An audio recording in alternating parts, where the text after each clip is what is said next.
The current crop of computer games already includes Doom clones galore. Wouldn't it be nice if someone found a new way to do a fast-paced, first-person, gore-filled shoot-'em-up? Welcome to Game Tech's Quarantine. Some might call it Doom in a taxicab. I prefer to think of it as bumper cars with an attitude.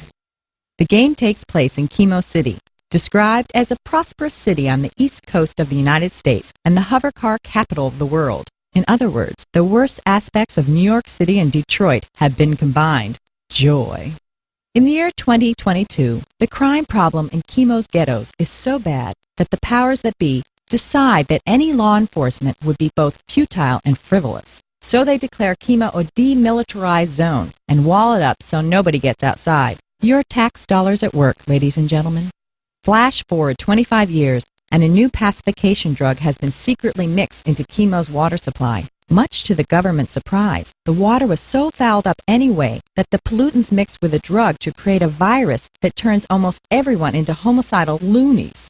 You are Drake Edgewater, a Chemo City cab driver, and you have the good sense to want to get the heck out of Dodge. Obviously, this is not an easy task, but you do have your trusty modified 52 checker hover cab, complete with machine guns in the headlights.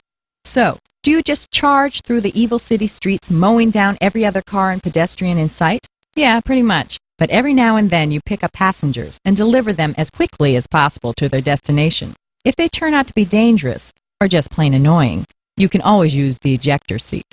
Passengers are important because they give you cash, and you can use that cash to continue the modifications on your cab. These modifications include heat-seeking missiles, buzzsaw blades, and lots of other stuff that would make Speed Racer drool.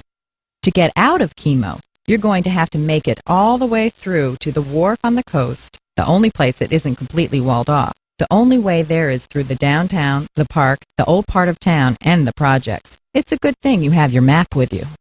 The controls are versatile, and sometimes just plain silly. When you run out of bullets, you can always just honk your horn at road hogs. And don't forget to make liberal use of that curse key. I mean, you're a cab driver, for crying out loud. While this is certainly not going to be an easy game, you'll get lots of cheap satisfaction from running over nameless, helpless pedestrians. Or, if you prefer, you can mow them down with any of your weapons and see an appropriately hideous effect. Ah, sweet carnage. Start your engines now, if you like. But Quarantine isn't going to be released until November.